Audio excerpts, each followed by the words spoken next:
Ladies and gentlemen, welcome to Meanwhile Here on Earth. This program features in-depth conversations with the leading names in the subjects of UFOs, abductees, the paranormal, panel discussions, and the very best and brightest of the next generation of writers and researchers.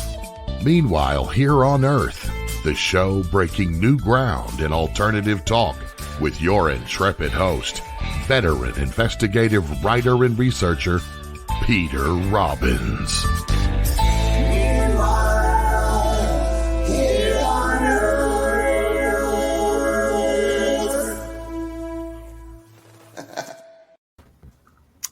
Hello, and welcome back to Meanwhile Here on Earth with me, your intrepid host, or so I've just understood, Peter Robbins. We'll get the business and commerce part of the show out of the way before we do anything else. You are listening to KGRA, Digital Broadcasting, and you can hear or watch this show at no cost right now or in the next 24 or so hours. After that, you are compelled to become a subscriber or find it somewhere else online, and it does exist out there. However, if you subscribe to my show, all the other shows come along with it, and the thousands of back episodes in the KGRA vault. And if you use my name, Peter, as your code when you order your subscription, you receive 30% off. And what you're going to do with all that money, I cannot even imagine. Well, we are here with round two of what I hope will be a perpetually ongoing part of this program with two very special guests, the first of whom is Stephen G. Bassett. Stephen is the first extraterrestrial life disclosure lobbyist in the United States. He is also the executive director of Paradigm Research Group, founded in 1996 to end a government-imposed embargo on the truth behind extraterrestrial-related phenomena.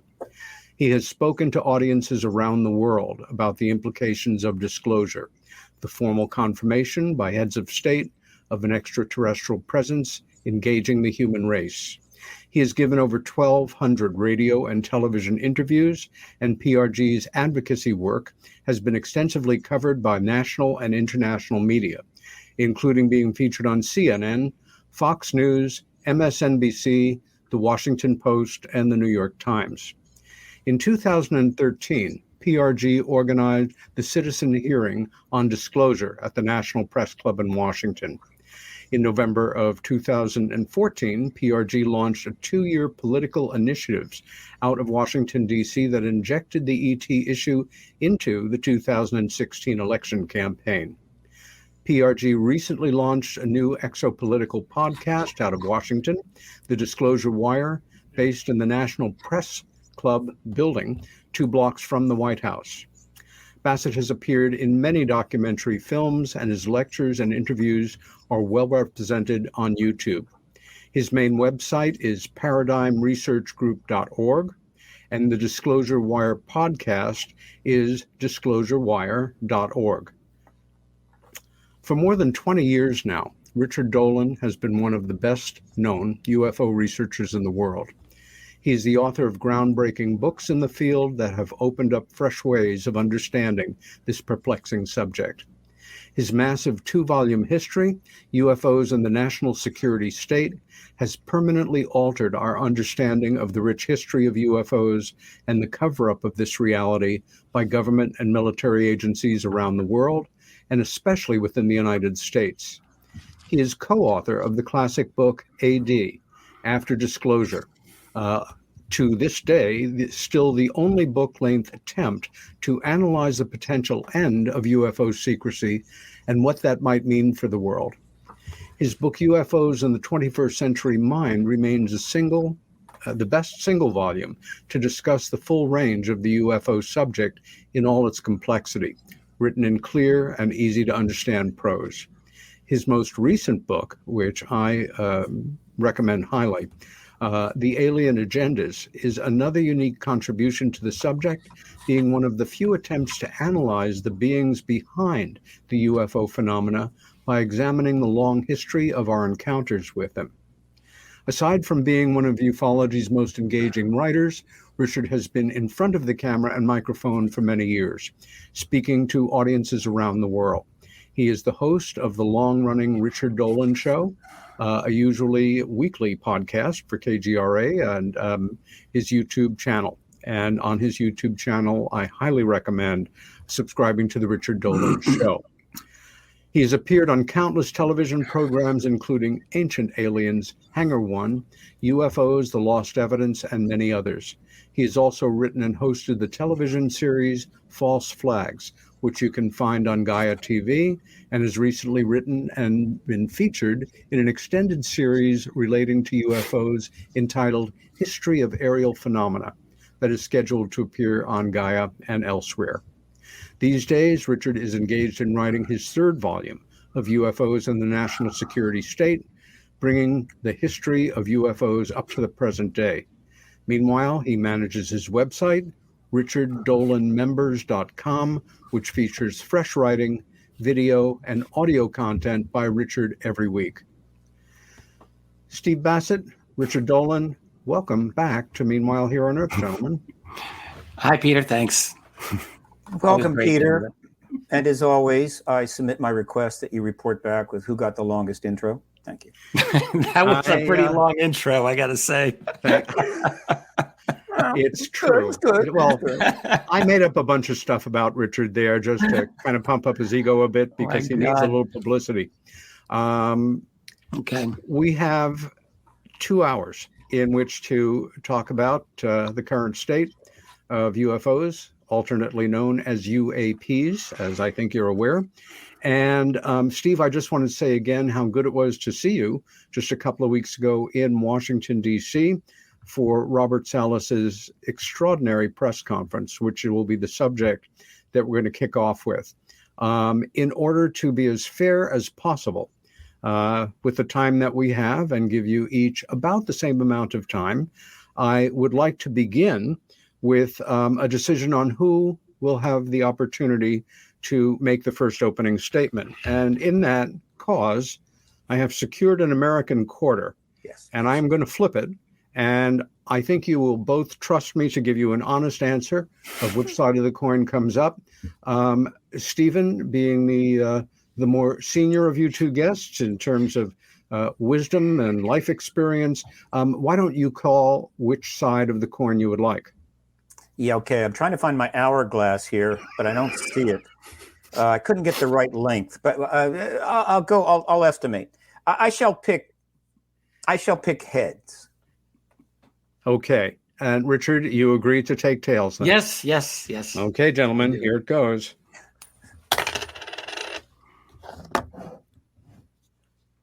Pardon me while I find the coin. There it is. Oh, my God. There it is. And it is heads, honest engine.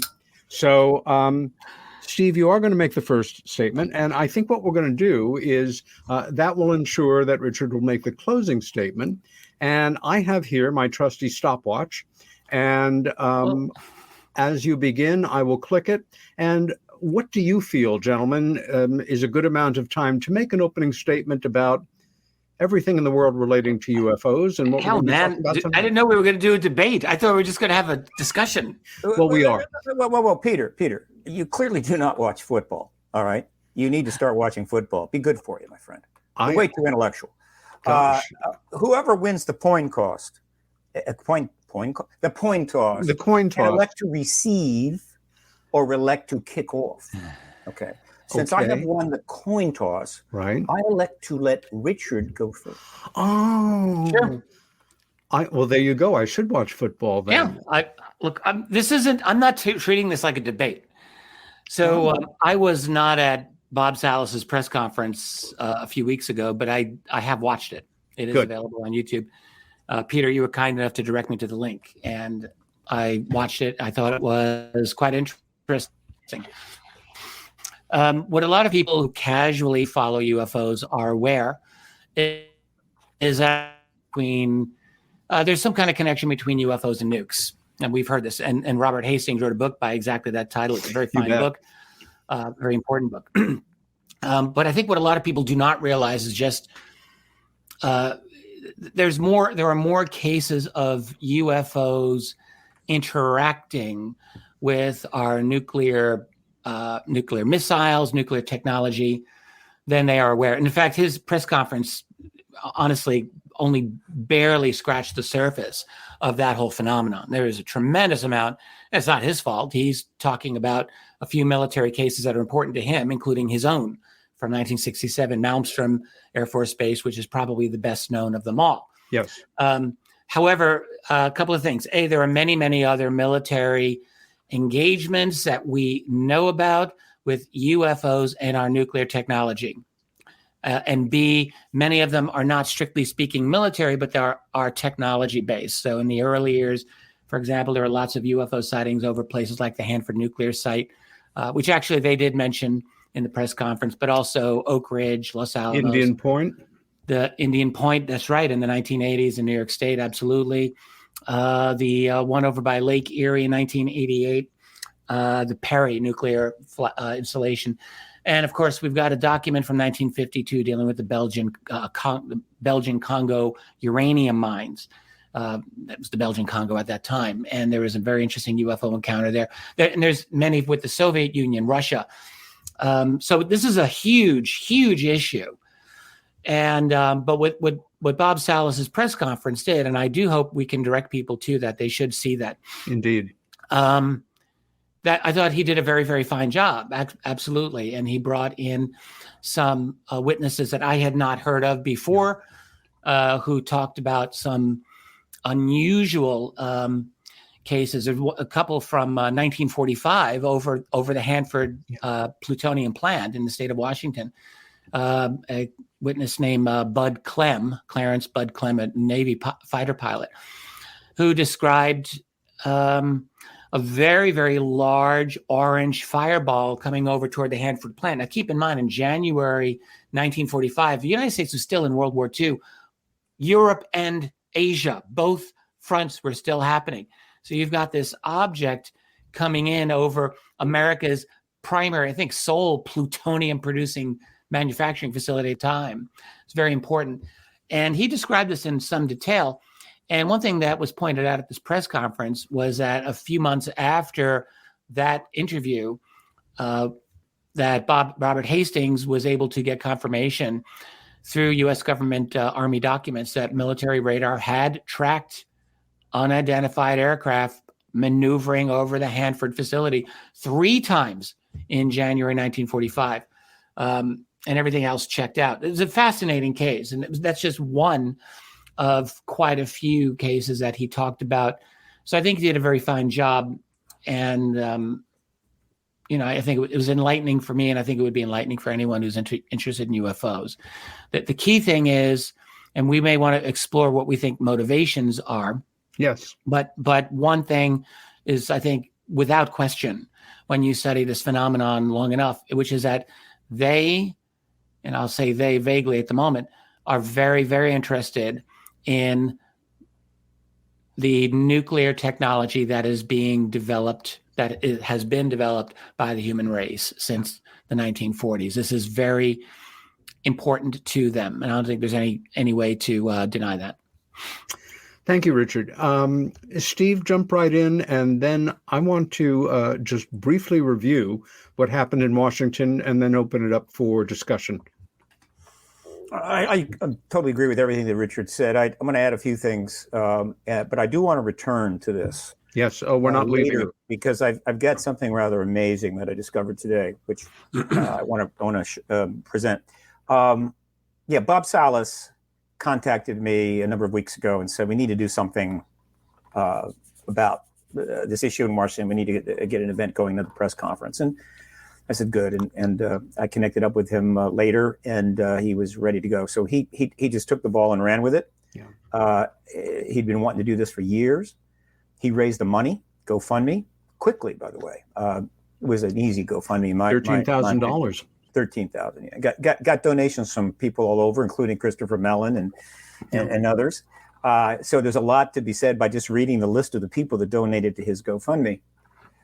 He hired the Pest Club, got the room, hired a camera crew, and set it up, and held this press conference. Now, they did the same thing in 2010, almost the same.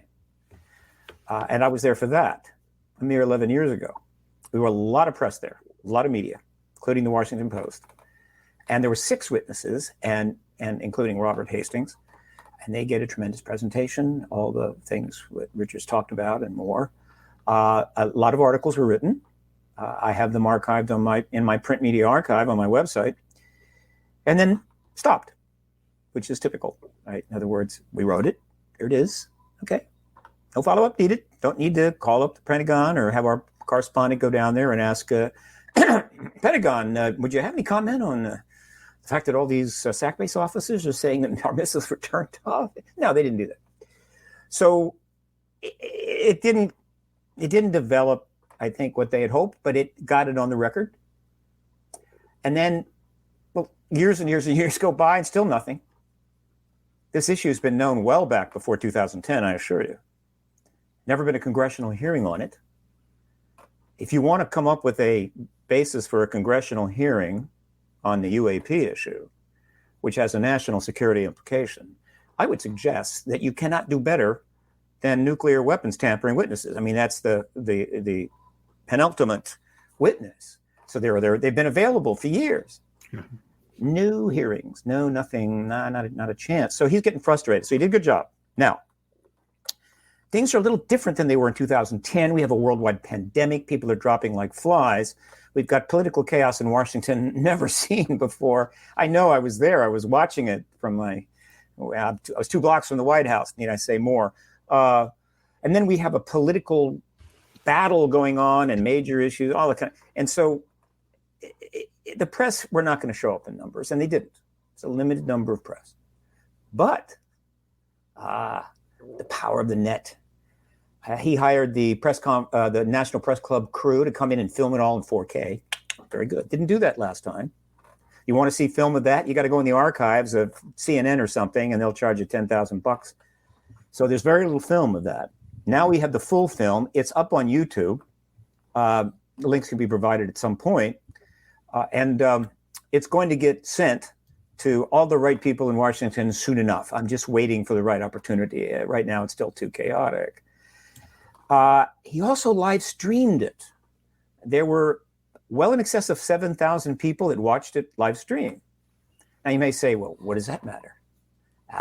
Look, if you happen to be a member of the political class, a staffer on the Hill, or one of our fine journalists, and you just don't really feel comfortable about actually coming down to the press club and be seen live, sitting there listening, you can watch from the safety of your office and home and get it that way.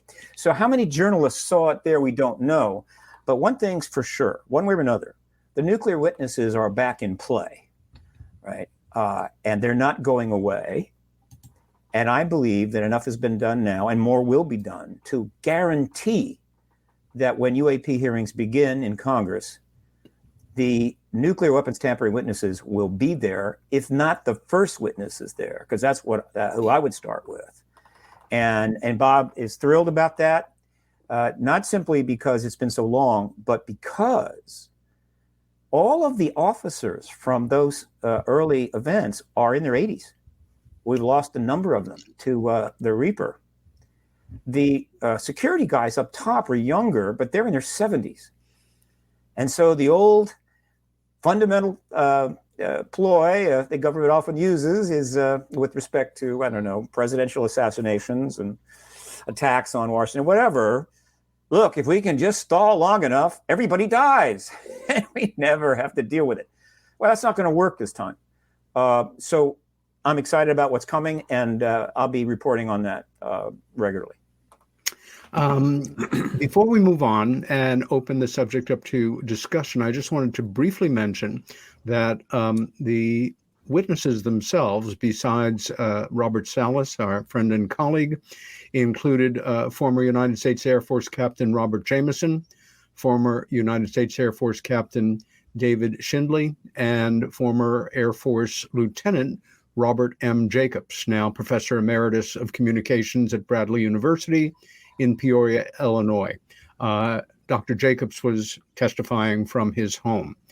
And Also, very briefly, just to run a few images by us here.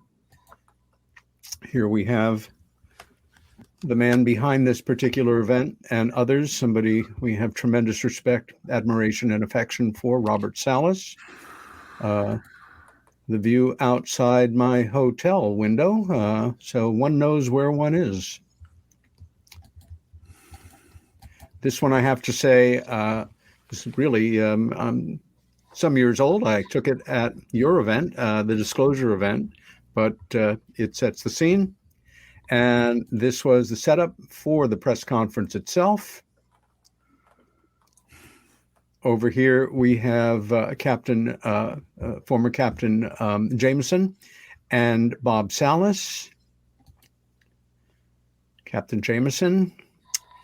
And a period shot of Captain David Schindley and him today. And then here, Dr. Jacobs. And then at the wonderful lunch at the press club that Steve had arranged, here we have Jameson and Schindley and a friend of theirs and a friend of all of ours who also attended the event, the aforementioned Daniel Sheehan. Also, one of the images that was projected, I thought was worth reviewing quickly because it basically just reiterates the secrecy around the secrecy that these men who were involved in these above top secret events were not allowed to know literally anything about them beyond what they experienced. And, it's that peeling back the onion. Anyway, that understood. One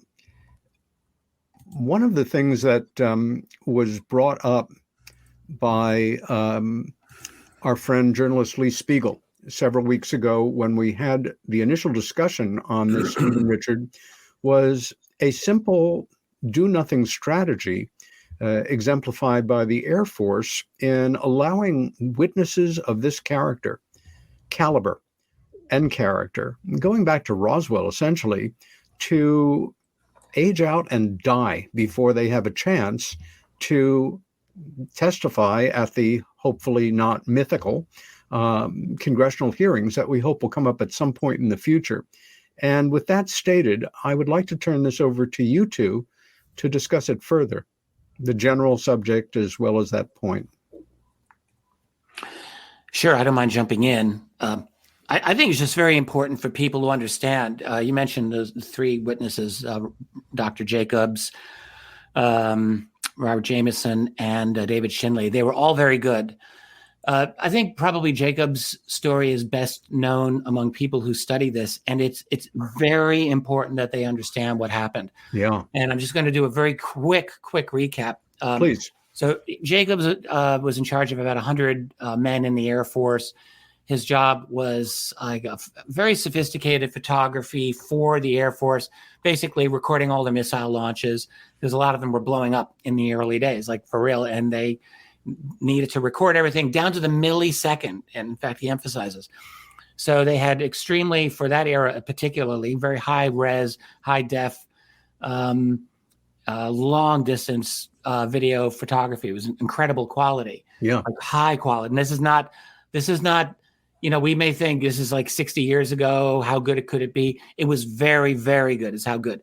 So on September 14th, 1964, they're doing a launch out of Vandenberg. They triangulated these with their cameras. So it was, I think, an Atlas missile, and it goes up, and Jacobs is just watching it as an observer. But his team captured this, and 2 days later, he is called into his supervisor, a Major Mansman, who says, "All right, I'm going to show you this film." And so and there's two guys in gray suits who I think is believed were probably CIA or some intelligence group. And the film is very, very clear. It shows apparently it showed a saucer-shaped object flying around the missile. And on 3 times as it's circling around this missile, which is going, I think he said 8,000 miles per hour. All right. Circles around it, firing 3 distinct laser-like beams at this 4 thing. beams. I thought it was 3. Okay, 4. Apologize. I thought it was 3. At which point this thing tumbled out of its orbit, and crashed. Yeah. This was disabled. The film was actually the offending part of the film that captured this was snipped off by the guys in gray suits, was never seen again. And Jacobs, it was very interesting how he talked about how this story came out. I think he basically just said, screw it one day.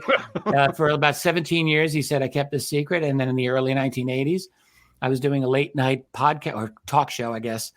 And he just came out with it and was expecting everything to come out after him. He did get threatening phone calls. He was threatened and then came out even further. And apparently, he's out enough that maybe he's not in danger. But he really had a kind of a screw it attitude, which when I hearing him talk about it, I totally admired. And that was his story. And of course, tremendous secrecy and so forth. Mansman has, I think he's not alive, but his major Mansman did support that in later years as well. Yes. And Schindley's story, David Schindley was an Air Force captain, very interesting as well. His story was very similar to Bob Salas of a year later. So he's at Minot Air Force Base in 1966. And basically, long story short, has a fairly detailed account of an object that comes over the base and disabled 10 nuclear-tipped ICBM warheads, just took them offline. And the analysis apparently was pretty crystal clear that this UFO was responsible for that. Same as Salas' situation. Absolutely, it was the same. So, and just about a year apart. So they're less than a year apart. Their accounts are quite comparable. I thought it was quite interesting. And so I'm going to turn this over to Steve in a second, but I just think that I just would point out, like a lot of times we talk about these UFOs disabling nukes.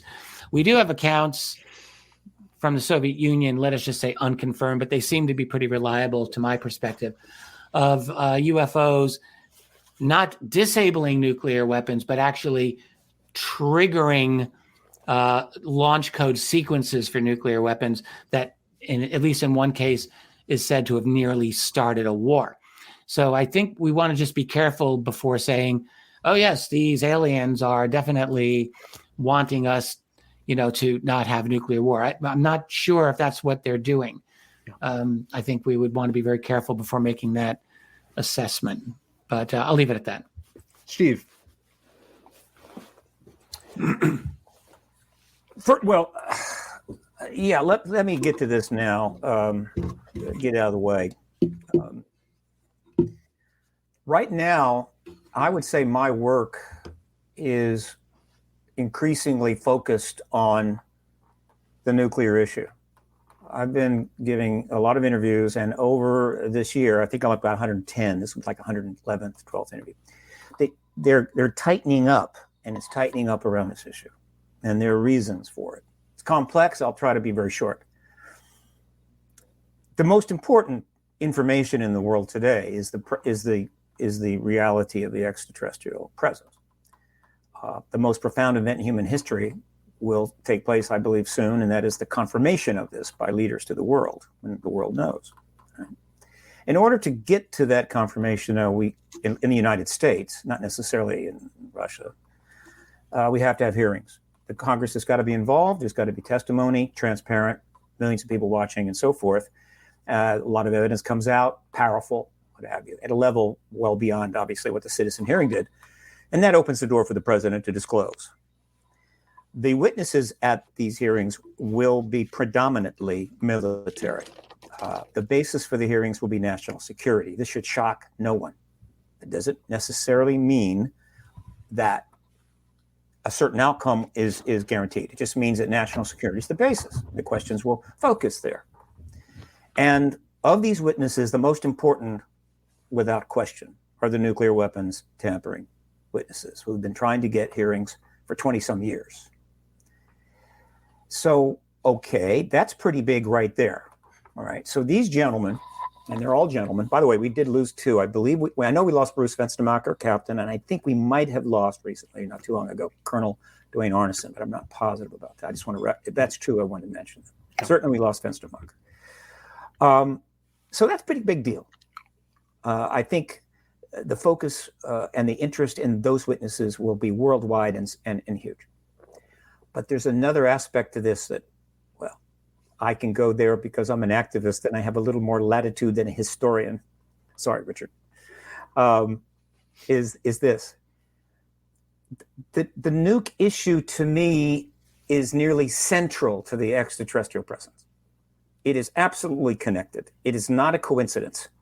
In fact, it's a very powerful synchronicity. We know all about the timing and Roswell and the bombs on Japan and increased sightings in 47 and all of that. And of course, we know that the Cold War went on for 44 years. 86,000 nukes were built. We nearly launched them on a number of occasions. Richard mentioned one. There have been a number of them. Mostly accidental, right? Or a mistake. Though there was a couple of times I think we came close to doing it on purpose for sure.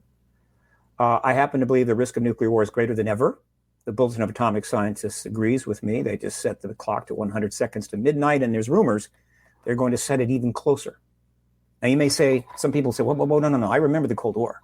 Yeah, it was definitely bad. You had the new Cuban Missile Crisis and so forth. And it could have happened any time. How could you say it's worse now? The reason is, during the Cold War, particularly from 47 to 91, you had a kind of an interesting situation. You had a number of nuclear nations, but you had two massive powers squared off against each other. All right. They both had the power to annihilate each other and most of the rest of the world. And they operated under this wonderful concept we came up with called mutual assured destruction. One of the great concepts of all time. It was our saving grace. It was the thing that allowed us to go to sleep at night. And it had the acronym MAD, which is still the greatest acronym ever created. So it was kind of stable, all right? And in a way, that made it safer. And then the Cold War ended. And in the last 30 years, since the end of the Cold War, we managed to reduce the number of nukes from 85,000 down to about 25. Well, that doesn't really matter.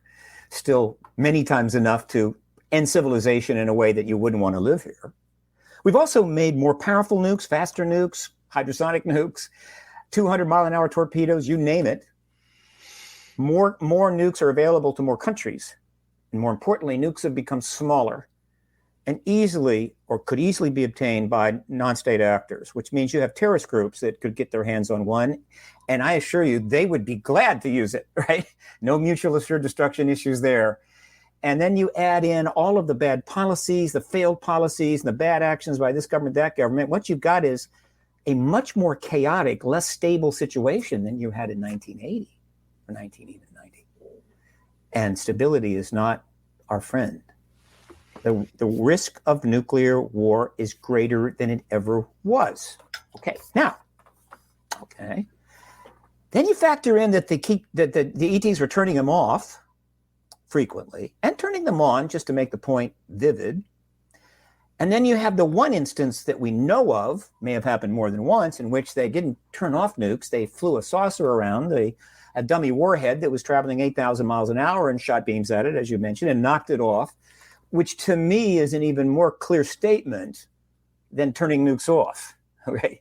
If you're trying to get across to the human race that what the hell are you doing with these nuclear weapons, knocking a dummy weapon off, well, it's supposed to be a weapon, it was a dummy weapon, off of a missile while it's flying 8,000 miles an hour, which most people consider to be a fairly spectacular accomplishment, gets that message across, doesn't it? And then that brings up, for me, a simple question. Why? This really is asked. Why do they turn the weapons off? Well, the witnesses, who I've talked to, many of them, I think the consensus is clear, though many witnesses are silent because they're not prepared to come forward, or I think that'll change, is not that they are sending a massive threat to us, telling us how powerful they are, letting us know that when they're ready to take us out, won't take long. No, the consensus of the men that were there, that experienced the event, is that it's a warning. You've got to get rid of these nukes. You got a nice civilization there, could be better, could be worse. If you don't get rid of the nukes, you're going to blow it all up. And so now, the whole 75-year history of the ET presence, the modern era, and the nuclear weapons tampering and other messages that they delivered, such as directly to contactees, where they repeatedly show them images of a devastated planet in the future, indicates that this may be key rationale. And so, finally, I'll close with this. So from my point of view as an activist, we have to have hearings in order to get to disclosure. We have to have disclosure in order to finally address the issues that are putting our planet at risk, not the least of which is the nuclear weapons. And that I would not be surprised if open contact did not result in extraterrestrials now in open contact, explaining to us why we now are going to get rid of the nuclear weapons if we want to cooperate with them or if we want to ever leave the solar system. Now, that seems like a lot. But believe me, I've spent a lot of time thinking about this, and I can hone it down, and I can respond to any criticisms of it if somebody has a better explanation. But it gives you a sense of what's at stake here. It's not just, are ETs here? No, we know they're here. That the craft are real? Well, of course they're real. They've always been real, right? The question is, why are they here? Does it have a connection to the way we're conducting our affairs? And could the fate of the human race rest with how we deal with this issue over the next 20 months? May I offer an alternate interpretation? Please jump in. Yeah. So, I mean, you may be right, Steve. It's possible. I mean, we've often wondered, there's all, for as long as there have been alleged encounters that people have had with extraterrestrials, that message has come through. Your species is destroying the planet. Your species has got too many nuclear weapons. This is an old message. There's another possibility that at least should be considered. On my website over at Rich Dolan Members, I'm very lucky. I have many members of that site who are much smarter than I am and have really gone very, very deep on this issue. And I'm just very lucky to listen to them. And it's people on all sides of the issue of, like, essentially the question of, are we dealing with good ETs or bad ETs? That's a simplification, but let's face it, that's really one of the important things we want to know. Are they here to help us, or are they here to put us in their cookbook or take over or hybridize and walk among, that whole thing. So we talk about this on my site quite a lot. One member of my site actually I thought had a very, very interesting take on it. And I'm just going to put this out here because I think that I agree with this, which is that it's at least as likely that these beings are not trying to send us a message so much as calibrate their own technology, knowing, yes, we have nukes. This could be a very, very big annoyance to them, frankly. And every now and then they come over and say, okay, let's just see if can we screw with these nukes here, disable them. Yep. Okay. Oh, this is a different type of technology. Let's see if we can disable this one. Okay, we got this one under control. Let's see if we can turn on these launch code sequences over here just for the hell of it. And that's actually every bit as valid a possibility of what's going on. And the other thing that I will just say, and I'm not here to defend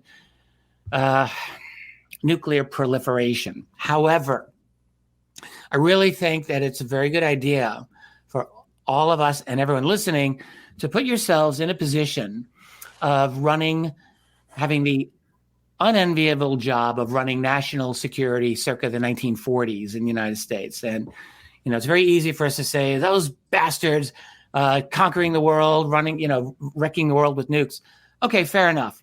But let's say you also find out that there are beings that are now here.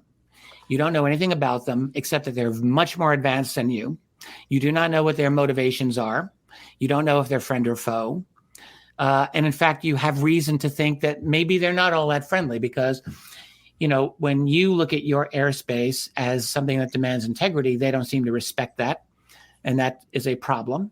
You've got national security people around you thinking, we don't know the first thing about it. And we are so far behind on them. So the thing that we must do starting yesterday is catch up. Now, I'll guarantee you that is an attitude that has been within the military national security community since the beginning. There's no question about this. No matter how far behind we may have thought we were, I will guarantee you there have been attempts over the last human lifetime to do our very best to catch up covertly, because I'm sure there are people who consider this a very serious threat to human existence. Last thing I'll say, why are they here? They are here in part, I think, because of our nukes. I wrote about this in a book last year when I really tried to think this out. And my conclusion is the nukes are part of it, but that's not the whole story. The full story is that they're here because we, the human species, human race, are about to leap into a new phase of existence. I call it the fourth stage of humanity. You know, we went from hunting and gathering to agriculture to industry and science, and now we're moving into something radically different. It's a global revolution that's going on all around us. It's undeniable at this point. I think we can see. And it's technological, it's 5G, it's surveillance, it's AI, it's genetic engineering, it's all of that and more that is going to create a very new version of humanity. I'm not sure if it's one that I would like to participate in, but it's going to happen whether I like it or not. It may disempower most of us individually, but it will empower our species collectively. There's no question about it. In terms of weaponry, in terms of information, data gathering, in terms of artificial intelligence. So we're actually about to put ourselves onto this isn't quantitative, this is a qualitative leap, unlike anything that we've ever experienced before. And we're starting to see it now. And that's what's getting their interest, in my opinion. That's what's bringing in everyone from the galactic neighborhood to think, okay, these humans are about to leap into our world.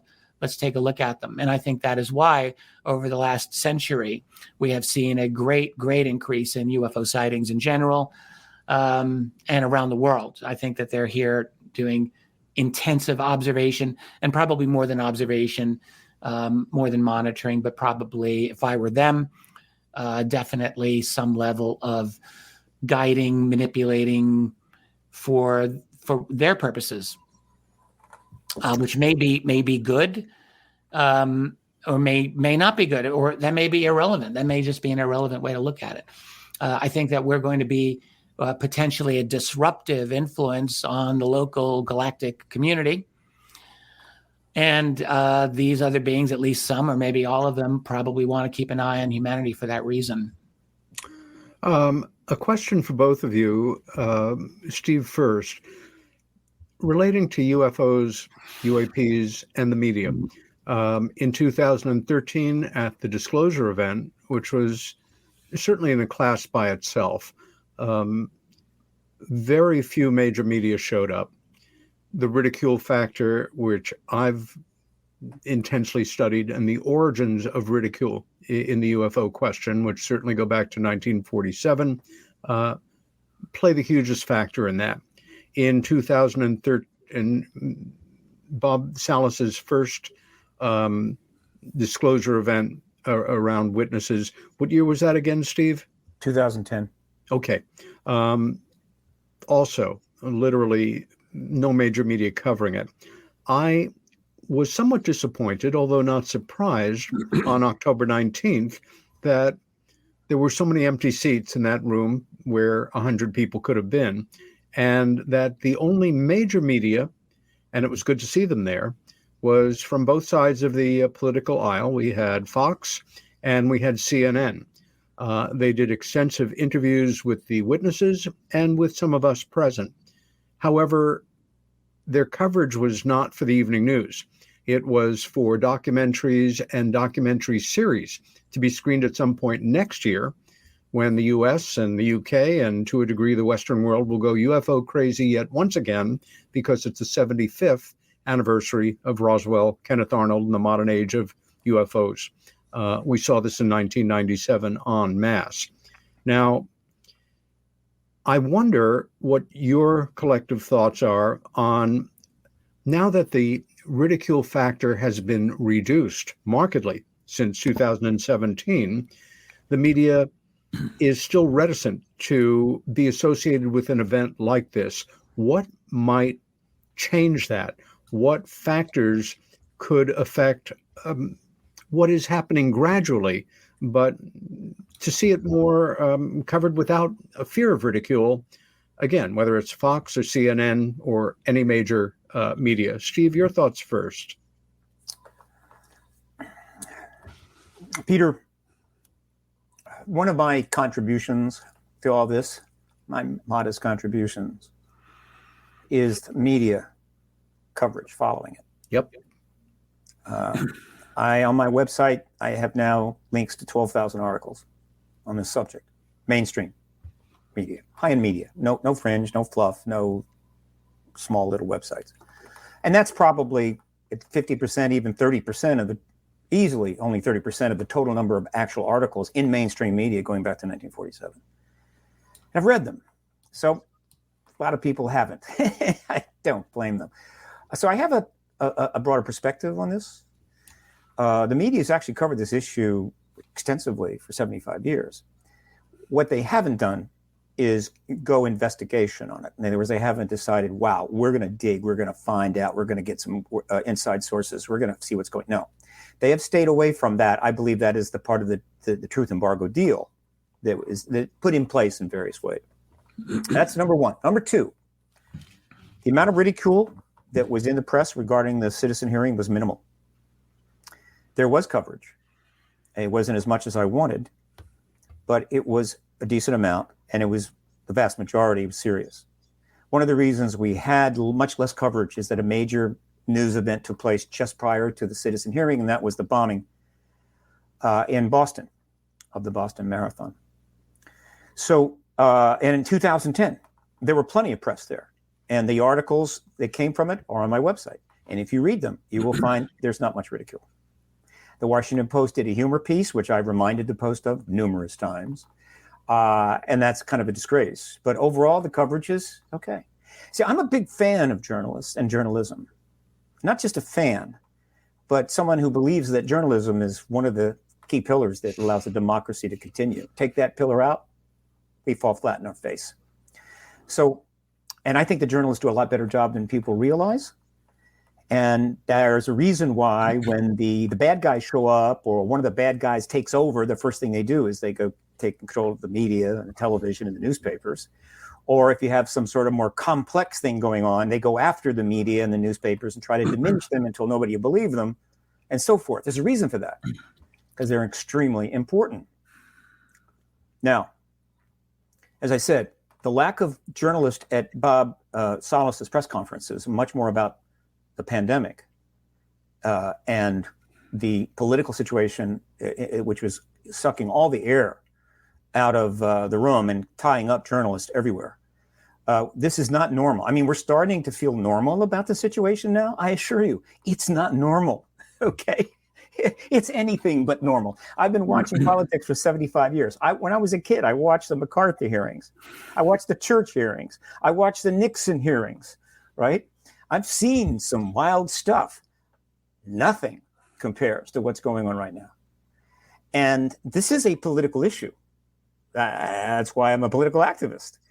And we're trying to get the political press to cover it. And that's who would logically cover it. The phenomenology, I think, was resolved a long time ago. The key and phenomenology.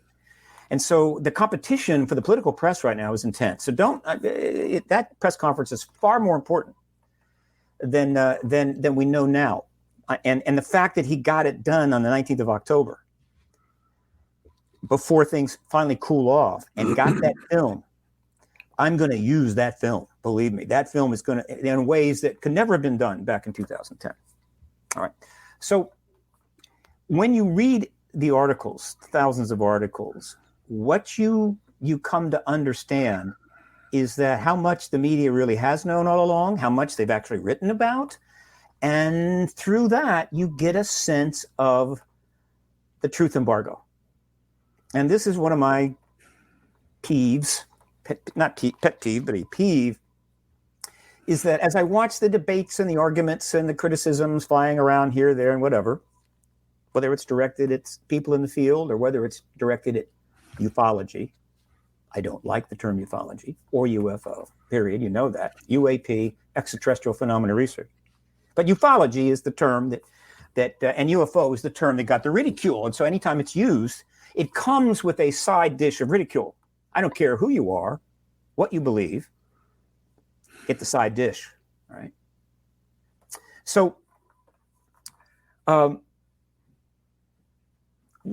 of the things that just happened today and I'll go into this now. It's going to take a bit of time, but I'll yield more to Richard. But something happened today which really caught my attention. And here is what it is. I'm reviewing some recent articles, and on the 1st of November, a very significant article was published in The Hill. There are two papers on The Hill that service The Hill, the Capitol Hill, basically. Now, they have a net presence now. They didn't until not that long ago. But The Hill and The Roll Call, these papers are read by everybody on Capitol Hill. Maybe the members, but all their staff read them, and everybody else. If you want to know what's going on, you read Roll Call and The Hill, and then you report up to your bosses, whether you're on the Hill, maybe even the lobbyist. But they are for Capitol Hill, which is obviously very important. So of these two papers, the Roll Call has covered this issue a little bit, not nearly as much as The Hill. It was the Roll Call's Warren Rojas who wrote one of the very first articles in early 15 about the Clinton ET connection as she was running for president, which I hope to get more reporters and articles written, because the Roll Call obviously is the Roll Call. Warren Rojas, thank you, Guy. I hope you're still working. But The Hill has written many, many articles, particularly by a reporter by the name of Marieke von Hennenkamp, I believe. And this article is on November 1, and it's just a litany of great stuff. Okay, and I encourage people to go check it out. In there, though, was a link. They're talking about a lot of things that at some point they say nuclear weapons. And one of the most powerful things in the modern world, for those that maybe not thought about this, is the hyperlink. Social media, very powerful. Internet, very powerful. But whoever invented the hyperlink should get some statue put somewhere for them, because the hyperlink allows you to connect everywhere and anywhere. You can write an article and connect to 20 things relevant to that article, so the article becomes many times more powerful. Years ago, you just wrote an article. People read it, then they threw it in the trash. Now you can connect. So this article is nuclear, and I clicked on that. And up came an article from the Washington Post in 1979, 42 years ago. I had logged it on my print media archive and forgotten all about it, which you can imagine. My memory is not even good for the last 2 months, not 42 years. And so I clicked on it, and I went and I read this article, and my mind was just sizzling. I want to read some of that article to you. Now, I want you to keep in mind everything that's happened in the last 3 years, including the October 19th press conference of Bob Salas. All right, keep all of that in mind as I take you back 42 years, right, to a Washington Post article. I can't hear you, Peter. I can't hear Peter. I cannot hear Peter either. Can you hear me, Stephen? Sorry. We have about 3 minutes left in this segment. So, Steve, I'm going to ask you to kind of tie this up, and when we come back, I'm going to turn it over to Richard to respond and continue, and then we'll come back to you, Steve. And I can read some of that article, okay, which I need to do. Let me just jump back and clarify something I said earlier, because Richard had commented. One, I've been very clear. I don't really second guess the United States military or national security on their decisions in 47. That's what I would have done. What else could you do? And the Cold War became what it was, and it lasted 44 years, at least the formal Cold War. Again, and so that's the first 44 years of the ET issue. During that time, they turned our weapons off numerous times. They didn't destroy them, didn't melt them down. We let us turn them on. They turned them off, and then they turned them on, rather, and then turned them off. And that was the first 44 years. And after that, it's a different time. And what happened since 91 is of a different type. And I believe there's a lot of the motives we can find there. So I want to be clear about that. All right. Secondly, I believe the ETs have been coming and going for thousands of years, and I don't believe it's the same ones. And so they've always been interested in us. The point is, what is the nature of their interest now, and particularly the last 10, 20 years? Yeah, they've always been here, but their interest has been radically picked up over the past century. It has picked up. It's because of us, because of our development. We're able to keep track of it. They could have hung out for decades back in the 15,000 years ago. Who the hell knows, right? But it probably has picked up without question. All right, and so that is where the focus has to be. And then the issue of good versus bad alien. What can I say? If you like cattle, they're bad. If you really love the art in the crop circles, they're good. If you would prefer to make a reservation or have RSVP on visiting ETs and their craft in the middle of the night, they're bad. All right. If you think the nukes are a danger and they turn them off, they're good. So it's not easy or trivial to figure this out, and we don't really know. And Steve, on that auspicious note, we're going to have to hold. We're going to a 3-minute break. This is Peter Robbins with Meanwhile Here on Earth, and my guests Richard M. Dolan and Stephen G. Bassett. We'll be right back.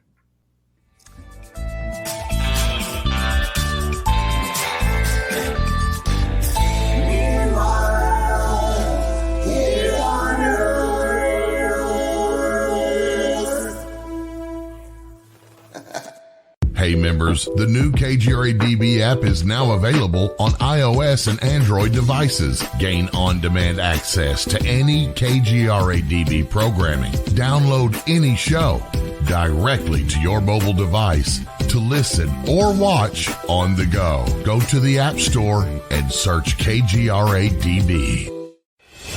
Welcome to the new KGRA digital broadcasting website, thekgradb.com.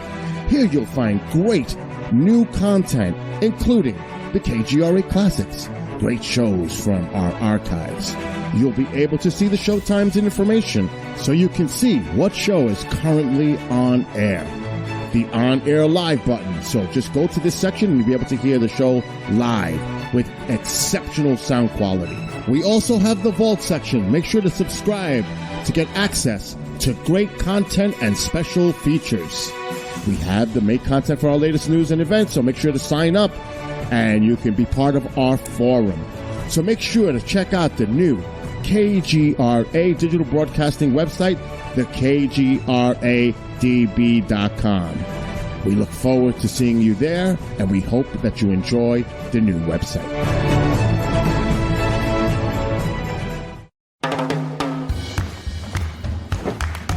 I don't want to talk about it.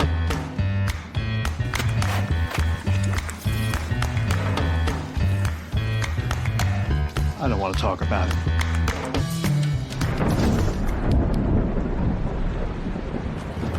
Families don't have to talk about everything, but they should talk about how to plan for an emergency. Get tips and resources to make your family's emergency plan.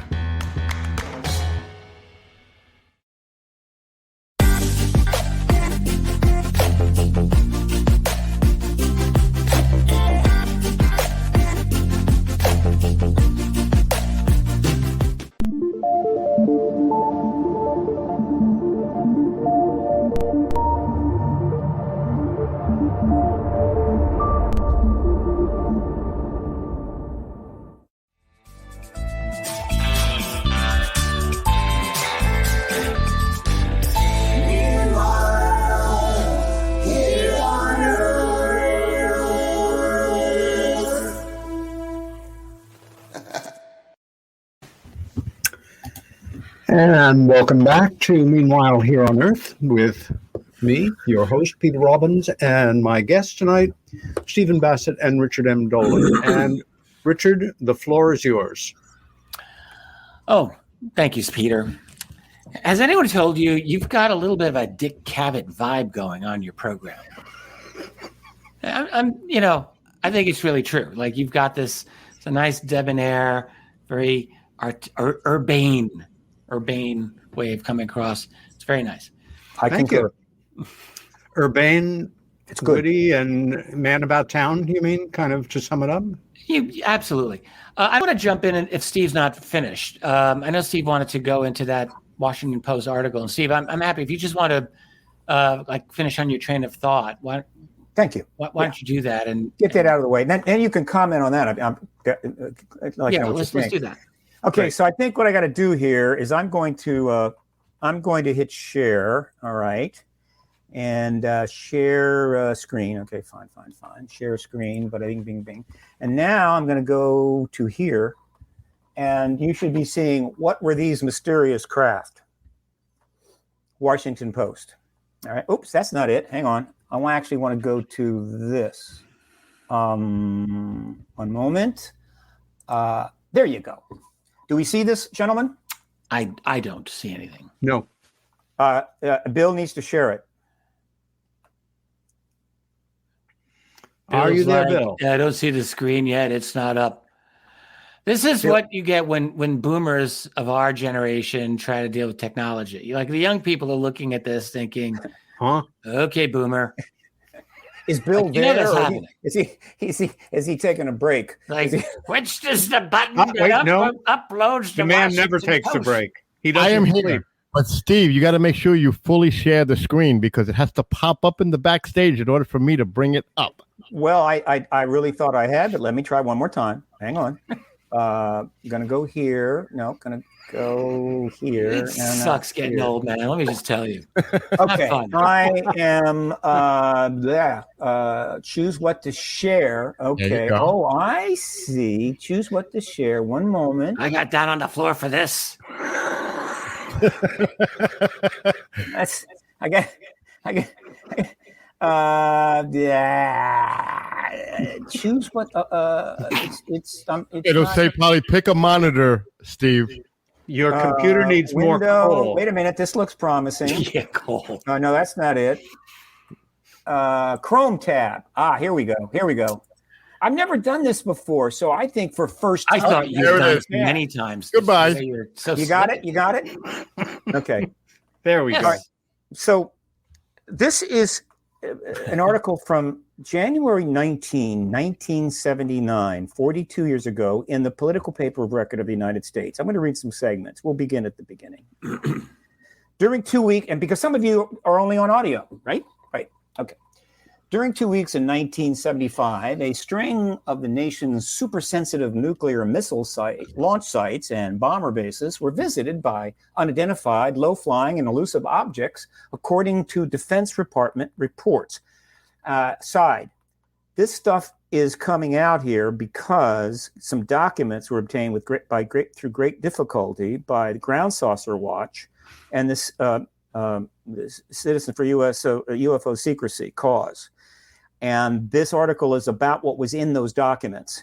And needless to say, it wasn't long before they dropped the whole thing. Okay, now, second paragraph. The sightings made visually and on radar by air and ground crews and sabotage alert forces occurred at installations in Montana, Michigan, Maine, and led to extensive but unsuccessful Air Force attempts to track and detain the objects. Air Force and Defense Department records variously describe the objects as helicopters, aircraft, unknown entities, and brightly lighted, fast-moving vehicles that hovered over nuclear weapon storage areas and evaded all pursuit efforts. In several instances, after base security had been penetrated, the Air Force sent fighter planes and airborne command planes aloft to carry on unsuccessful pursuit. The records do not indicate if the fighters fired on the intruders. The documents also give no indication that the airspace incursions provoked much more than local command concern. But a November 11th, 1975 directive from the Office of the Secretary of the Air Force instructed public information staffers to avoid linking the scattered sightings unless specifically asked. An Air Force press officer who deals with the UFO inquiries and said he could not comment yesterday on questions about general security and military responses related to the rash of sightings at strategic installations in 1975. The Defense Department position cited in that memo and reiterated yesterday by a departmental spokesman is that formal investigations of unidentified flying objects, UFOs, ended in 1969 and that there were no plans for renewed Air Force investigations.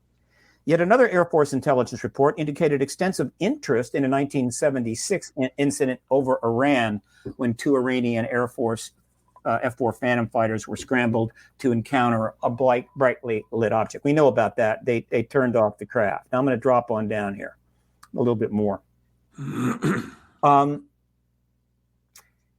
The Ground Saucer Watch obtained the information through a Freedom of Information request to the Air Force, one of a number it has made to government agencies involved in UFO investigations. A similar request to the CIA made by both GSW and the Washington Post resulted in the CIA's turning over almost 900 pages of documents related to its monitoring of UFO reports since the 1950s.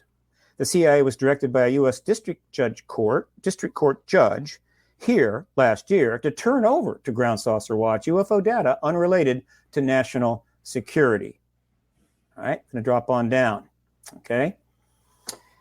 The CIA's position, reiterated yesterday by a spokesman, is that it has had no involvement with UFOs since 1953, when a special study panel concluded that they presented no threat to national security. And I can go down, and I'll go down a little further, but it kind of ends this way.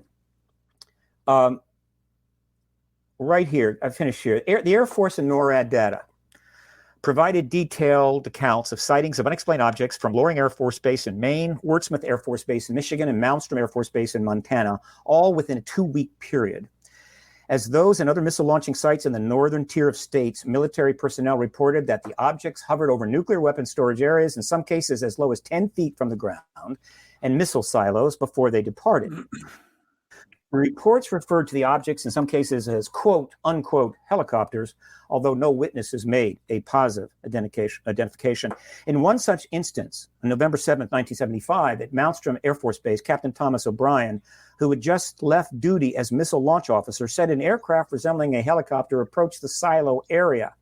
He and his deputy heard what they thought was a helicopter rotor over the building where they were resting. The unidentified deputy looked out the window and saw the silhouette of a large craft hovering about 10 to 15 feet above the ground and about 25 feet from the launch area fence. What do we take from this extraordinary article from 42 years ago? I'm going to come back on camera now and stop sharing. I mean, this is just rich in extraordinary implications.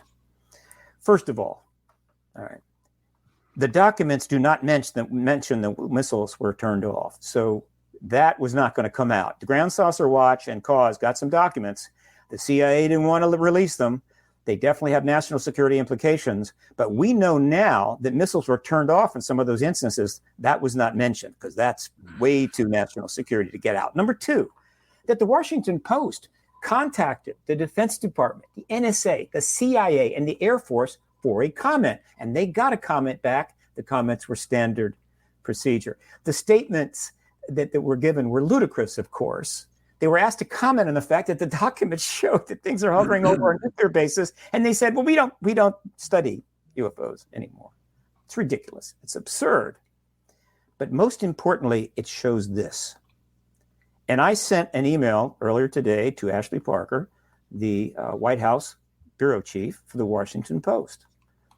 Very respected journalist, solid. I love Ashley Parker. And she's written some articles about this. And I said, you actually like someone at the Washington Post? I'm going to make a note of that. I did an interview with her a while ago. I've been interviewed by them about 5 times. Okay. Did I mention that? Should I mention that? I'm just making a joke. I'm just making a funny. Okay. You set me up to mention it again, Richard. I'm not going to pass on that. So anyway, here's the deal. I said there was this extraordinary article in The Hill, and she knows what The Hill is, right? This Hill was read. In other words, just on the basis of the Hill article, and there have been several others, I assure you the nuclear weapons issue, the nuclear weapons witness is fully in play again in Washington, D.C. Everybody has read that. It's back strong. I said, there was a link to this article from the 1979 Washington Post. And then I said, do you see what the problem is here? The Post knew about the incursions and the weapons tampering no later than 79 and probably a lot sooner. They didn't follow up. It was like, okay, no problem, nothing. And so my question would be, who said what to whom? What member of the, what high-level person in the DOD spoke with your publisher 42 years ago and said, that's enough? What publisher of the Washington Post spoke to the editors and reporters and told them, you don't go any further than that, at least not anytime soon? In other words, the awareness is proven. The truth embargo is right there, right? The way the papers have had to deal with it is right there. The validity of this testimony that Bob Salas finally got in front of, some reporters again just, last month, it was there 42 years ago. Hell, it was there 60 years ago. And so understand that what's going on now is unprecedented. It surpasses anything we've seen before. We are nowhere near where we were in 79, 69, 59. And so the predictions I'm making about political developments are not founded on pure conjecture or rampant optimism. They're founded on having an understanding of the history of the media coverage and what they know and didn't know and what they should have said and did said and what they're saying now. And what they're doing now is very significant. And my job is to make it harder and harder and harder for them to put it off one more day. Peter, you're totally muted. You're muted again. Richard Dolan, the floor is yours. Okay. A couple of things about that cover. That was interesting, Steve, that you brought that up. It has to be said, of course, the Washington Post was following up on coverage that had been done more than a year earlier by, wait for it, the National Enquirer, December 1977 by Bob Pratt. Makes me miss the great late Terry Hansen, who all of us knew. Terry, of course, did a tremendous amount of good work on media coverage of UFOs during that period of time. I feel the Washington Post, as a key member of what was called the Mockingbird operation, basically CIA manipulation of mainstream media, Washington Post, New York Times, Reuters, we know the story. So really doing work for the national security establishment was always what the Washington Post has always been about to this day. Democracy dies in darkness, my ass. I mean, let's just get real here. So the Washington Post has always been working with the national security groups. And what did they do in 1979? It's important that they covered it. Yes, that is true. However, the Enquirer broke the story already and did it much better. I mean, this is an incredible thing to say, that the tabloid National Enquirer covered the incursions over nuclear bases better than the Post did, but that's the fact, they did. But also, I don't think that there are any cases in the 1975 incursions of nuclear missiles being shut off.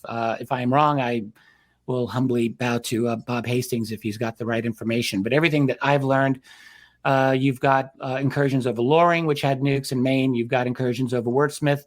You have incursions over Malmstrom Air Force Base.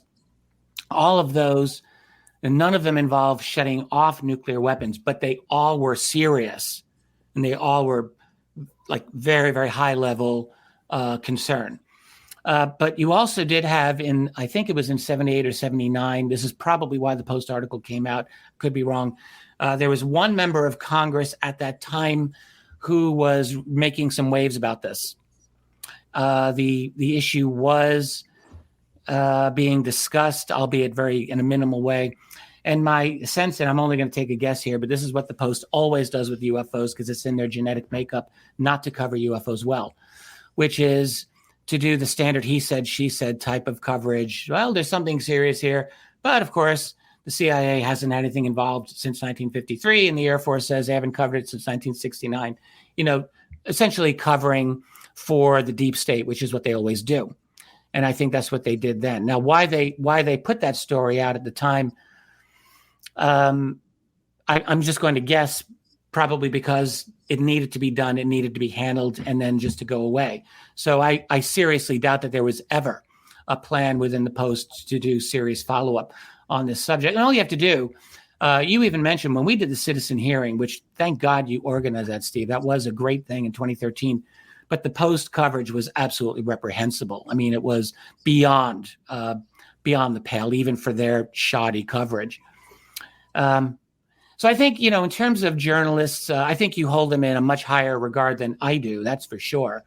I think when we talk about establishment journalists in our world today, we are talking about as one analyst called prostitutes, and I think that's probably about right. They are basically doing the work for intelligence community, military, financial community. That's what the Washington Post does. That's what the New York Times does, and they are absolutely part of the vanguard, I would say, of pushing forward essentially a global revolution, and we are seeing it happen before our eyes. So I don't trust these people, and I don't think anyone listening should either. And in fact, to obtain something like disclosure, it's not that there are no allies within the major corporate media. There are some, and this is unpopular for both of you, who I know are left leaning. But Tucker Carlson over at Fox is by far probably the single best major mainstream voice who's willing to actually not make fun of UFOs and treat it like a serious topic. So that's actually a good thing. And there are some other good voices and good writers who are quasi-mainstream, a very few. And they should be our allies. But by and large, I don't think that we should consider the mainstream establishment our friend on the matter of UFOs. There's a lot. There's so many places they have not gone and will not go. And the main one being the cover-up issue.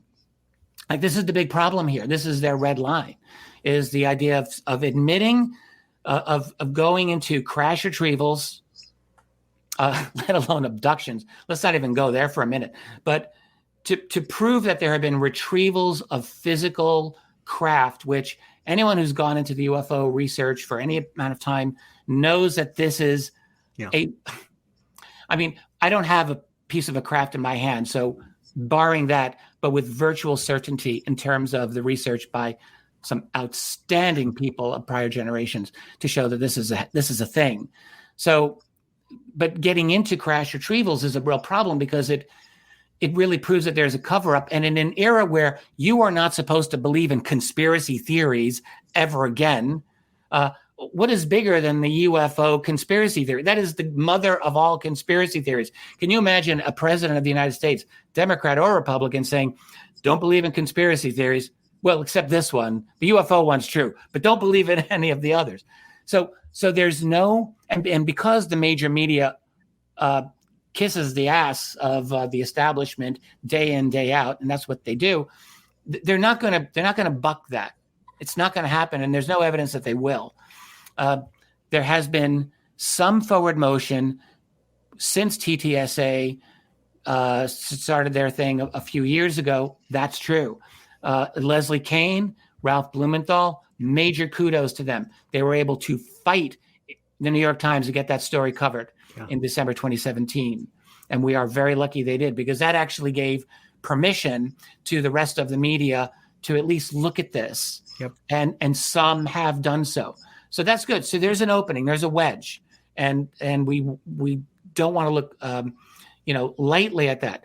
But at the same time, we're in an era where we're seeing lockdowns of people and a lockdown of the mind and a lockdown of fringe, authoritative news. You see deplatforming going on. They're coming for the UFO people, and so in that kind of an environment, it's going to be more difficult, not easier, but more difficult, I think, moving forward, to get into some of the really difficult issues of the UFO subject. Not simply, oh yeah, well, we think there's something out there. We don't know what it is, but we think there's something out there, which is really this infantile level where we are now. There are so many levels and so many layers of depth to the UFO reality that are, as we all know, like mind-shattering, paradigm-shattering, civilization transforming. And for us to be able to have an open, honest conversation about that in this era, where we're not even allowed to talk about bathrooms, or we're not allowed to talk about an election without one half of the country trying to murder the other half. No, forget it. UFO disclosure, I would predict that that's going to be off the table for a long time to come. Not disclosure is what we need, but exposure. I think that's where we're at. In other words, independent, good researchers explicitly exposing the lies and exposing the reality of this phenomenon. I think that's what's going to force the hand, and we need We need the government to respond, because I'm not giving up either. This is supposed to be some representative Republican democracy of whatever the hell it's supposed to be. And they're supposed to answer to us. They're supposed to be afraid of us, not reverse. And so it is our job as citizens to force this issue and to get some kind of transparency. We're not getting it now. We're not getting transparency. The UAP task force last spring did not give us very much transparency at all. And there's really no indication, there's no necessary indication that we're going to get it moving forward. It's possible, but it's also possible that not only can this forward motion stop, but it can go into reverse. I think that's entirely possible. I'd like to introduce a variation on this subject, a bit more localized. It is a breaking news story as of yesterday. Rich, Steve, you may be aware of it. You may not. I'm expecting many of our viewers and listeners are not.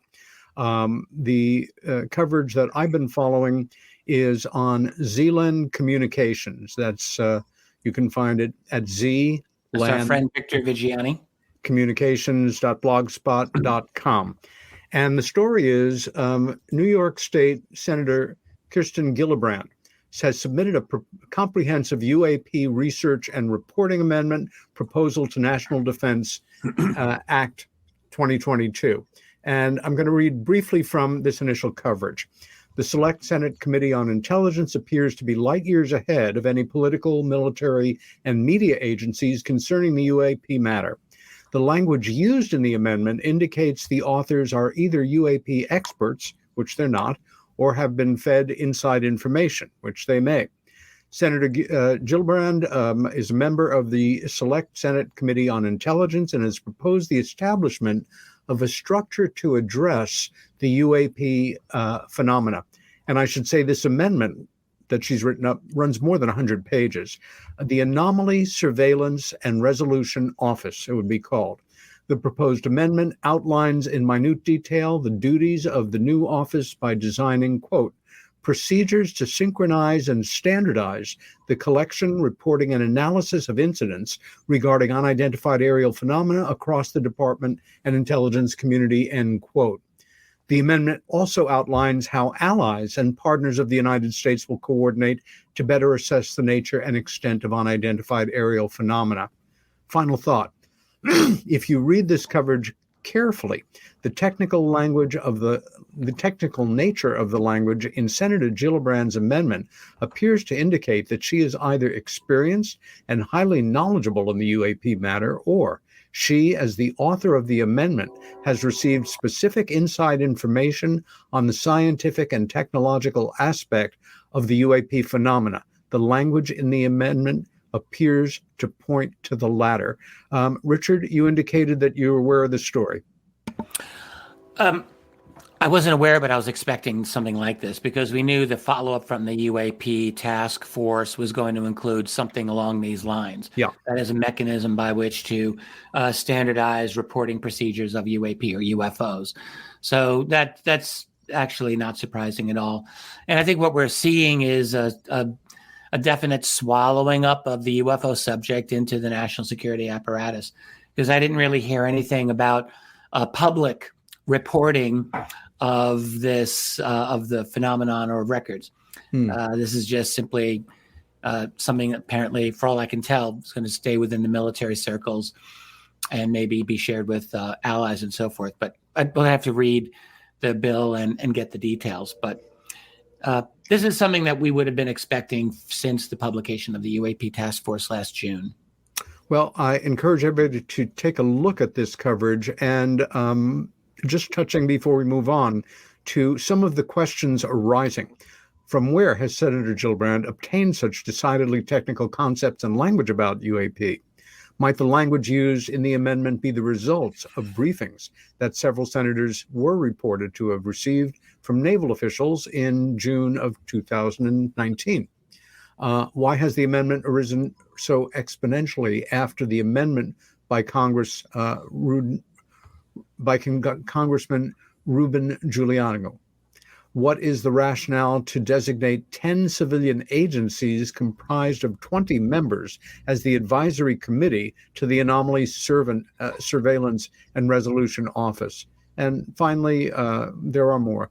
Why the anticipated reference in the Gillibrand Amendment to UAP encounters with U.S. nuclear missiles just weeks after the October 19th, 2021 press conference at the National Press Club in Washington, D.C., organized by Captain Robert Salas. I want to say one more thing before Steve jumps in. Let me just say this. Yep.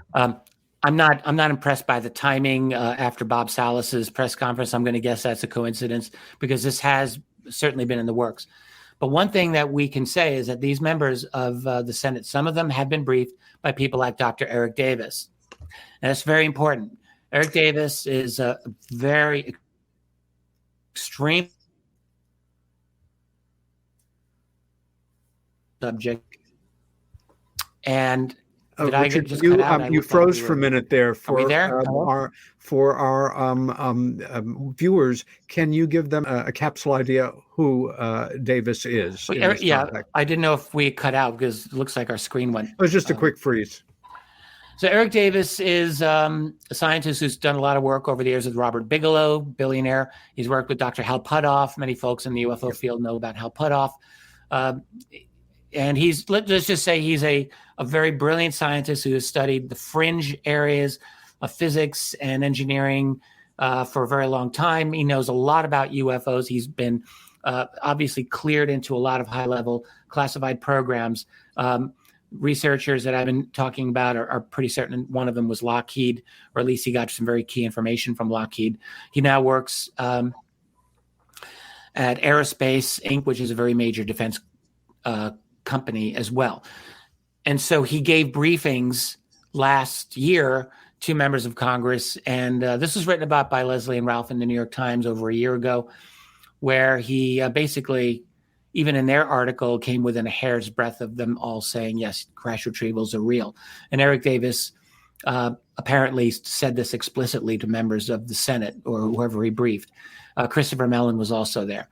So Kirsten Gillibrand may have been one of those people, and if she wasn't, then someone else was. And obviously, some of this information probably came to them. I mean, these people increasingly they know that crash retrievals are real.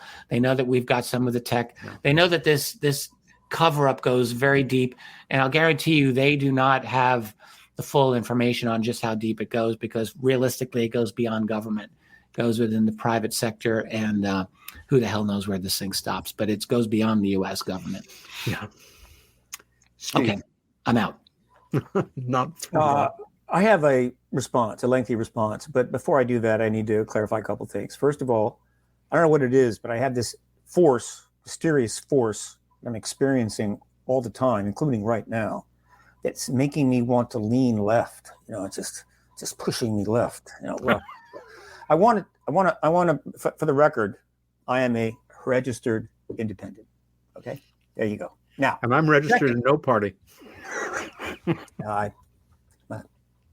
What can I say? I'm just an average guy who votes and believes in democracy. Okay, now, secondly, well, actually, we're all independents, but we all know where we stand on various issues. I'm just going to leave it at that. Okay. Nobody knows where I stand. I've kept total secret all these years. Here's the other. The other thing is that you've let the beans out of the can here, Peter, because now everybody knows. For years, Richard and I have been playing good cop, bad cop with the media. All right, he gives them holy hell, yells at them, screams at them, tell them how off they are, which gets them all softened up. And then I come in, I love them, oh, come on, have some coffee. Can I bring you a sandwich? Whatever. And then they work with me. It's a good cop, bad thing. Now it's all out there, right? It may not work anymore. All right. So now let me go. What you've just brought out, Ken, for the real aficionados of the issue, I think they're going, yeah. Most people are, what the hell is he talking about? Right? Because they're not able to follow it on a day-to-day basis. Oh, I'll bet they followed me. Well, except the ones that are following Richard. He has 400,000 subscribers and stuff. But for the rest of the human race, look, let me give you some context leading up to what just happened. First of all, 2018-19, Chris Mellon is going up on the Hill and briefing a lot of members of Congress. We think many of the Senate Intel members, very possibly all of them, certainly the chairs, right? How many meetings he had, we don't know. We know he took witnesses up there, like pilots and so forth. And so all for 24 months, there were private behind-the-scenes meetings going on, which we learned about without getting the content, where the Congress was being brought up to speed. Okay, so we had that. Then in middle of 2020, around July, we suddenly learned that Marco Rubio, the present chairman of the Senate Intel Committee, decided to put language in the Senate Intelligence Appropriations Bill calling for a report from the government. And by the government back, it was referring to the DOD and the UAP task force over at the Office of Naval Intelligence, where it had no business being in the first place, but whatever. And it was just a front. It was just a catch-all. That's all right. We'd been set up, I think, for that reason. So he asked for a report, both classified and unclassified. And that was in July of 2020. The bill was signed on December of 2020, which triggered the time clock of 180 days, which set the reporting date of June 25. The classified report, which we've heard various estimates in terms of the length, the best one I have gotten from my best source is 70 pages, was delivered to all the members of the House and Senate Intel and Armed Services Committee, which is a sizable number of members of Congress, I don't know, 60, 70, as well as a briefing. We do not know what they got. One leak may have come through Richard. I'm going to ask him about that in a little bit. But point is we don't know but they got a briefing, right? And that includes, of course, Senator Gillibrand, all right? So that classified report was March 16th. Then the very small, limited public report came out on June 25, which disappointed a lot of people, but got, I have now logged in 180 articles related to that report on my media archive. 180 articles talking about that report, mostly about, I think 175, 80 of them were about the public report, and only 3 were about the classified report. That was intentional, I assure you. So that took place, right? And so then recently we learned that Senator Gillibrand, recently we learned, and this is just a month or so ago, the next thing that happened was Representative Gallego of the House, I think Intel Committee or Armed Services, I think it's one. He put language in the 2022 appropriations bill asking for a report, another report, right, listing pretty much the same things with one very significant difference. And this is the most important thing about what Gallego did.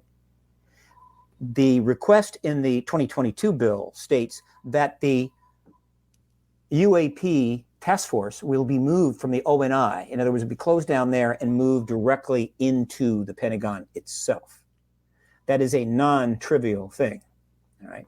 I've subsequently learned that they're setting up a what do they call a reporting group, which is going to have people from all over aspects of the Pentagon, who knows, 30, 40, that are reporting with respect to that process. So they've taken it from the side car into the main event, which is the DOD.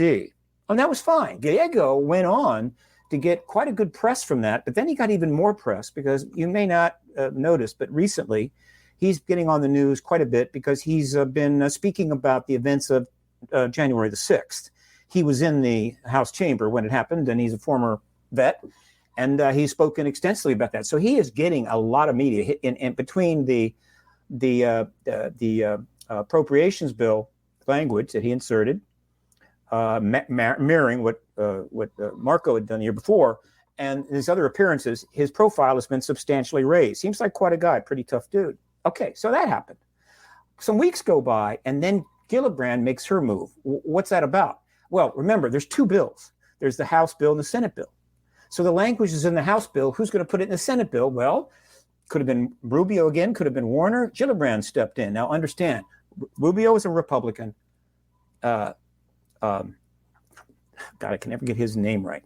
The House fellow is a Democrat, and Gillibrand is a Democrat. So she puts a lot of language similar into the Senate bill, but it's more extensive, but it's essentially the same thing. And again, calls for the UAP task force to be put into the DOD. Now, this is highly significant. Why? look, the DOD knows that the jig is up. They know that the truth embargo's days are numbered, and they're going to have to deal with that, the disclosure event itself. But if you read what's in both of those bills, and you read particularly the language in the Senate bill, what you may not notice right away is that everything that the Pentagon is being asked to do will be completely appropriate for the Pentagon to do if the president announced the ET presence is real tomorrow. So they basically set up not only the basis on which they're going to interact as we move towards hearings, which is the disclosure process leading to the simple announcement of confirming the ET presence. The hard stuff will not be gotten to until after disclosure, which is why we need disclosure in the first place. But it also sets up the full apparatus to deal in the post-disclosure world when the questions will really rain down upon them. And they'll be in a position to answer them, and they'll have shown that they're already kind of do the job and so forth.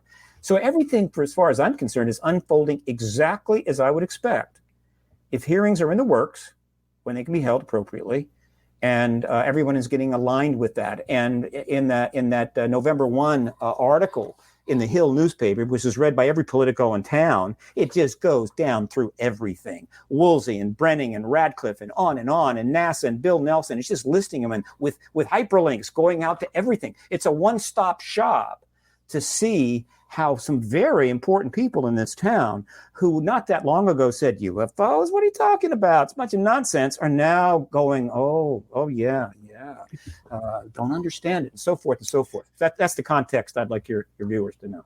Let me jump in here, Steve. Whether or not disclosure in the way that you visualize it comes to pass, only time will tell. For me, and I am basically an optimist, but I think of myself as a realist as well, there is so much dirty laundry, so much history of cover-up, so much calcified around letting go at the highest levels of government, intelligence, and military that I try to visualize sometimes what could possibly force its hand, because even if it is an organic process, there's a lot working against it. But Richard, I had a question for you, and kind of a big one. Besides both of you being good friends and close colleagues, more than just about anybody in the history of this work, Richard, you have allowed your thoughts based on deductive reasoning, critical thinking, the acquisition of a great amount of knowledge, which you process in an extraordinary way. We are at a moment in time now where knowledge about what's really going on exists on several levels. There is kind of the somnambulant man or woman on the street going about their daily business, paying their bills, raising their kids, hoping that by the time they retire, they'll be able to have Social Security and health coverage and that kind of thing, and that the world won't be destroyed by nuclear weapons, aliens, or toxic environment. Above that, we have people who are at various levels of educating themselves on the UAP question. Many of them we see online. They have gone from, at some moment, getting that bug that bit us all at one point or another in its own way, and whether or not it's manifesting itself in obsession or just calculated interest and moving forward in books or networking with different people. Then you have elected officials of the general kind, the Senate, House, not even considering local governments right now, who, among other things, received the report, the redacted report this summer, which was much ado about not much. Above them, they received the report. We received the redacted version. Above that are those, in many cases, whose names we don't know, whose positions are somewhat inherited, who live in a world where they are behind the scenes, affecting things. And on a certain level, people who share a certain level of scholarship, you among them, to be able to assess the situation. In your latest book, The Alien Agenda, you do something that that I found really groundbreaking, which is you allow yourself publicly to speculate as opposed to pontificate. And the what ifs of the intentions of these other intelligences is putting a lot in one question. But where do you feel we, humanity, stand right now in terms of our overall relationship with these other intelligences, which, granted, may run a myriad of beings, intelligences, interdimensional, extraterrestrial, in the middle of the earth, with different intentions for us, relationships with us. If that's too much, I apologize, but I can't think of anyone better than you to throw that question out to. All right, thanks, Peter. All right, there's a lot in here. So one thing we have to recognize, and this is always the great problem when a smart person who knows nothing about UFOs traipses into the field and says, let me figure out what all this nonsense is about. And that was me, by the way, more than 25 years ago. I thought that I could figure it out very quickly, how wrong I was. So what you discover is that this subject is the ultimate, it's the ultimate problem and complexity in the sense of all of these different things that are going on with it. So it's not simply, well, there's objects out there, we don't know what they are. It's not simply, well, there's extraterrestrials visiting here and the government's covering it up. God, I wish it were that simple. Think about the implications that are going on here with just this phenomenon. All right. We've got artifacts. We've had craft. We have complete craft that are being studied right now. That is by itself, that's an amazing thing. Then you get into the fact that there almost certainly have been bodies, biological specimens. Lou Elizondo just recently made yet another admission on that on one of his interviews. This science involved in this clearly involves some kind of manipulation of space-time, the space-time fabric in ways that in our society, we haven't figured this out.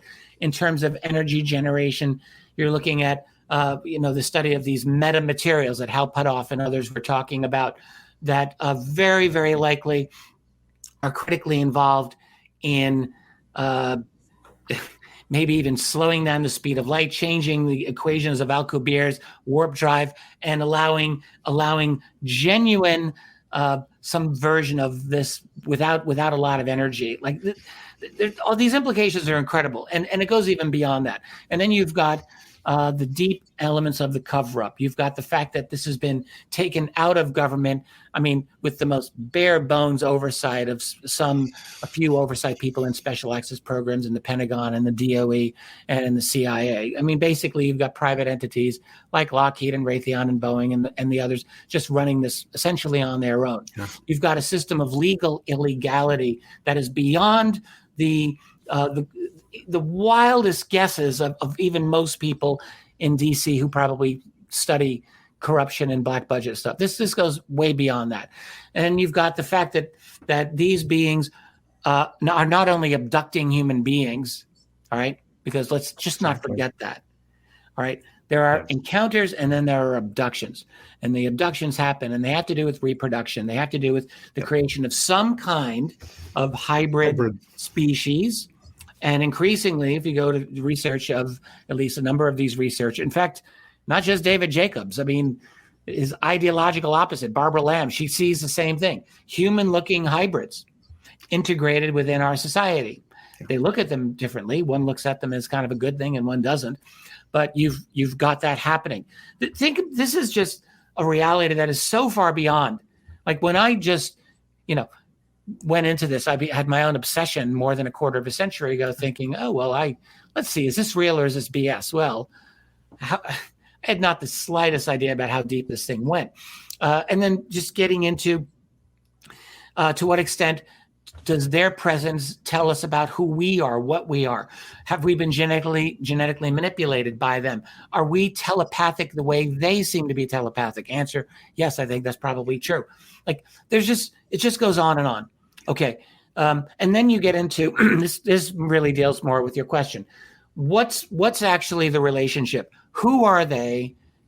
And what are they doing? All right. So my provisional conclusion is that there's multiple groups of they. They're not all one. There's many of them, or at least multiple, perhaps many.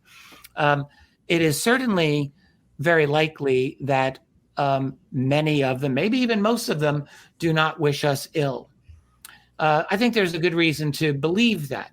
There have been a number of encounters that people have had over the many years that seem to indicate that there's not overt hostility here. It also has to be said that a large number of these beings look totally human. Are they totally human? Well, it depends on how you ask. I mean, my guess is that they're genetically modified humans that can probably live very long lives, and they probably have other capabilities that we lack. And in fact, Steve talked about this years ago with me, and I happen to agree with this little hypothesis, which is that did it happen thousands of years ago that some extraterrestrial race scooped up a group of humans and said, let's keep these and have them work for us. We'll genetically enhance them, modify them, and have them do our work for us. I think that's actually a very likely scenario, and I happen to believe it's probably the case. So that those humans that we're interacting with, they look like us, but they're as alien to us as any other alien would be, quite frankly. Yeah. So that's the case. Now, among all of those beings, are there any that we have to be afraid of? And I'm just going to have to say this. I think the answer is yes. I think there's at least one group, maybe more than one group, that we need to be concerned about. Why do I say this? Because when you go through the long, long history of leaked or quiet statements by high-level government individuals who have made such statements, one thing you've never gotten, not once, is a high-level insider say something like, don't worry, we got this under control. It's actually really good. It's really wonderful. I've never heard that. But what I have heard is the opposite many times, which is dread, absolute dread over something, and seemingly having to do with these other beings. We've had case after case of leaks coming out from the U.S. military, the UK military, other militaries, that we cannot control these beings, and they just do whatever they want. Yep. Now, that doesn't mean that they're all evil and that they all want to enslave us or eat us or whatever, but you've really got to wonder. This is a completely covert operation.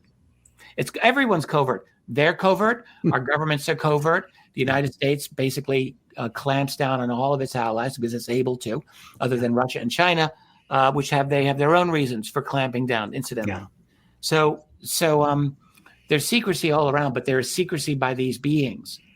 And look, I just think we have to recognize that this is probably a much more complex situation than we have any idea about, and that it is entirely possible that at least one of these groups are not the kind of groups that you want to leave a family member alone in a room with. Richard, thank you so much. Again, I encourage everybody not just to read Richard Dolan's books, but his newest book, The Alien Agenda, is a very courageous departure and a unique contribution to the literature. Gentlemen, next question.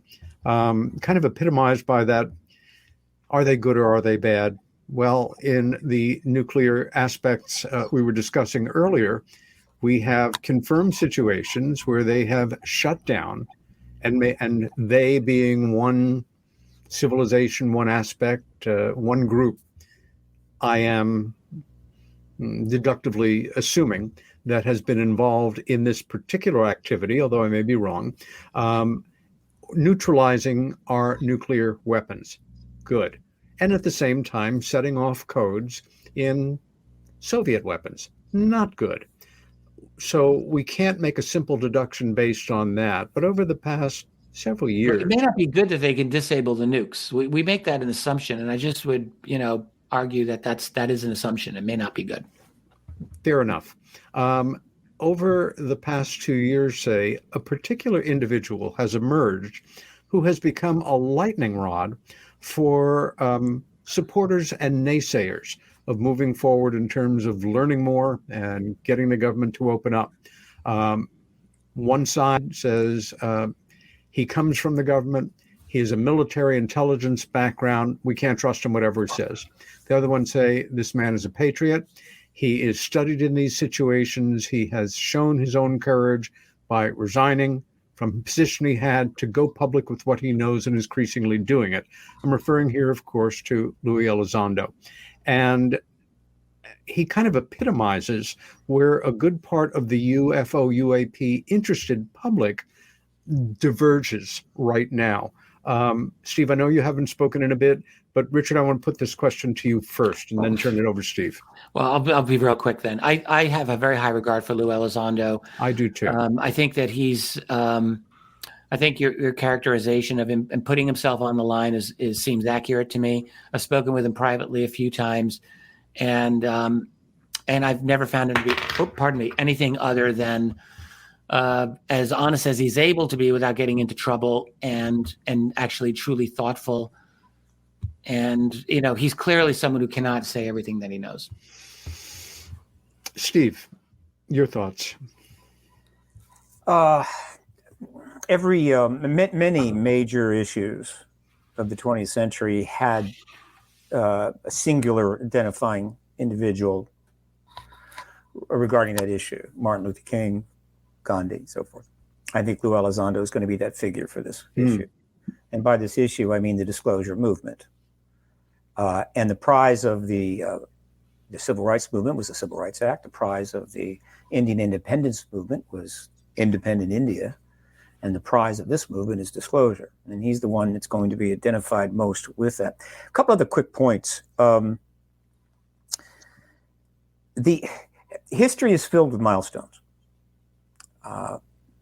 They don't happen all the time. And some people, I think, live their entire lives and no significant milestone takes place, really. I'm talking about big stuff. The Mount Everest-sized comet meteor that hit the Earth 60 million years ago was a big milestone for the dinosaurs. So there's an example. All right. The dropping of the bombs on Japan was a milestone. Unprecedented, major milestone. It triggered dramatic changes and actions, which happens to include the ETs. All right. The disclosure event, where the world is formally told, universally told, and then knows that the ET presence is real, is a milestone. The next milestone after that is open contact. Open contact is not visits in the middle of the night.